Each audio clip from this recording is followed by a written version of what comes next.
തൃശൂരിൽ എന്താണ് ഇങ്ങനെ ഭൂചലനം? നമുക്ക് പരിശോധിക്കാം. ഭൂചലനം എപ്പോൾ എവിടെ സംഭവിക്കുമെന്ന് മുൻകൂട്ടി അറിയാൻ കഴിയില്ലെങ്കിലും കൃത്യമായ പഠനങ്ങളിൽ കൂടി ഭൂകമ്പ സാധ്യത കൂടിയ സ്ഥലങ്ങൾ കണ്ടെത്താൻ കഴിയും. അത്തരം സ്ഥലങ്ങളെ ഫോൾട്ട് സോൺ എന്നാണ് പറയുന്നത്. കേരളം സ്ഥിതി ചെയ്യുന്നത് സ്റ്റേബിൾ കോണ്ടിനെന്റൽ റിജിമിന്റെ ഭാഗത്താണ്. താരതമ്യേന ഭൂചലന സാധ്യത കുറഞ്ഞ സിസ്മിക് സോൺ 3-യിലാണ് കേരളം. സാധാരണഗതിയിൽ ഇവിടെ ഉണ്ടാകുന്ന ഭൂചലനത്തിന്റെ പരമാവധി തീവ്രത 5.5 മാഗ്നിറ്റ്യൂഡ് ആയിരിക്കും. അതിൽ കൂടുതൽ തീവ്രതയുള്ള ഭൂചലനത്തിന് സാധ്യത വളരെ കുറവാണെന്നാണ് ഈ മേഖലയിലെ വിദഗ്ധരുടെ അഭിപ്രായം.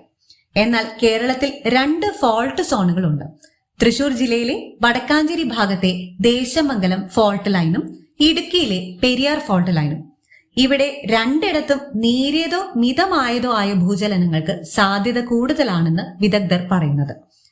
1989 വടക്കാഞ്ചേരിയിലുണ്ടായ 4.3 തീവ്രതയുള്ള ഭൂചലനമാണ് കഴിഞ്ഞ 100 വർഷത്തിനിടയിൽ കേരളത്തിലുണ്ടായ ഏറ്റവും വലിയ ഭൂചലനം. അതിനുശേഷം 2012 അവിടെ തന്നെ 3.8 തീവ്രതയുള്ള മറ്റൊരു ഭൂചലനവും ഉണ്ടായി. കഴിഞ്ഞ 2 ദിവസമായി തൃശൂരിലുണ്ടായ ഭൂചലനങ്ങളുടെ തീവ്രത പരമാവധി 3 ആയിരുന്നു. ഭൂചലനമുണ്ടാകാൻ കാരണം ഭൂമിക്കടിയിലെ പാറകളിൽ ഉണ്ടാകുന്ന വിള്ളലാണ്. ഇതിനെ ഫോൾട്ട് എന്നാണ് പറയുന്നത്. കിലോമീറ്റർ കണക്കിന് നീളത്തിൽ ഈ വിള്ളൽ ചിലപ്പോൾ രൂപം കൊള്ളും. അതിനെ ഫോൾട്ട് ലൈൻ എന്നാണ് പറയുന്നത്. പാറയ്ക്ക് നെടുകെ വിള്ളലുണ്ടായി 2 ബ്ലോക്കായി മാറിയാലും മുകളിൽ നിന്നുള്ള മർദ്ദം കാരണം രണ്ടും ചേർന്ന് തന്നെയിരിക്കും. പക്ഷേ ഇവ തമ്മിൽ ഉരസൽ ഉണ്ടായിക്കൊണ്ടിരിക്കും. ഇത് കാരണം ഈ വിള്ളലിൽ ഊർജം സംഭരിക്കാൻ തുടങ്ങുകയും ഊർജത്തിന്റെ മർദ്ദം പരമാവധിയാകുമ്പോൾ പാറയുടെ ബ്ലോക്കുകൾ പൊടുന്നനെ തെന്നി മാറുകയും ചെയ്യുന്നു.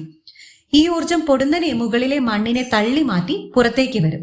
ഇതാണ് ഭൂചലനമെന്ന് നാം പറയുന്ന പ്രതിഭാസം.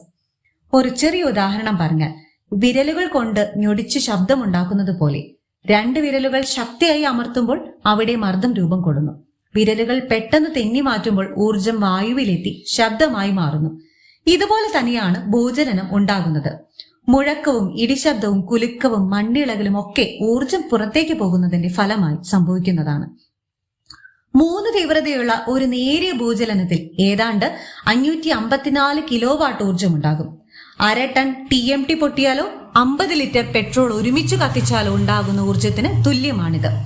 ഫോൾട്ടിൽ ആദ്യമായി ഊർജം പുറത്തേക്ക് വരാൻ കാരണമാകുന്ന വിള്ളലിന്റെ ഉൾഭാഗത്തെ പോയിന്റിനെ ഹൈപ്പോ സെന്റർ എന്ന് പറയും. അവിടെ നിന്നും തൊട്ടു മുകളിലുള്ള മണ്ണിലെ ഒരു പോയിന്റിലേക്ക് ആദ്യ ഊർജം പാഞ്ഞെത്തും. ഈ ഭാഗമാണ് എപ്പിസെന്റർ അഥവാ പ്രഭവ കേന്ദ്രം. അവിടെ നിന്ന് മുകളിലെ മണ്ണിനെ ഉയർത്തി മറിച്ച് ഊർജം പുറത്തേക്ക് വരും. ഈ സമയമാണ് ഭൂമിയുടെ ഉള്ളിൽ മുഴക്കവും ഇരമ്പവും വായുവിൽ പൊട്ടിത്തെറി ശബ്ദവുമൊക്കെ ഉണ്ടാകുന്നത്. ഇതിനെല്ലാം കൂടി ഏതാനും സെക്കൻഡുകൾ മാത്രമേ ആവശ്യമുള്ളൂ. ഊർജം പുറത്തേക്ക് വരുമ്പോൾ മണ്ണ് ഇളകുന്നതിനെയും വിറയ്ക്കുന്നതിനെയുമാണ് ഭൂമി കുലുക്കം, പ്രകമ്പനം എന്നൊക്കെ നാം പറയുന്നത്. ഒരിക്കൽ ശക്തമായ ഒരു ഭൂചലനം ഉണ്ടായാൽ ചിലപ്പോൾ ഊർജം മുഴുവൻ പുറത്തേക്ക് വന്നെന്നിരിക്കില്ല. അവിടെ വീണ്ടും ചെറിയ ഭൂചലനങ്ങൾ അടുത്ത 24 മണിക്കൂറിൽ ഉണ്ടായിക്കൊണ്ടേയിരിക്കും. അതിനെ തുടർചലനങ്ങൾ, ആഫ്റ്റർ ഷോക്സ് എന്ന് പറയും. ഊർജം പൂർണ്ണമായി പോയി ഡിസ്റ്റർബ്ഡ് ആയി ഫോൾട്ട് ശാന്തമാകുന്നത് വരെ ഇത് തുടരും. വലിയ ഭൂചലനം ഉണ്ടാകുന്ന സ്ഥലങ്ങളിൽ അതിന് മുന്നോടിയായി ചെറിയ ഭൂചലനങ്ങൾ ഉണ്ടായെന്നിരിക്കാം. ഇതിനെ പ്രീ ഷോക്ക് എന്നാണ് പറയുക.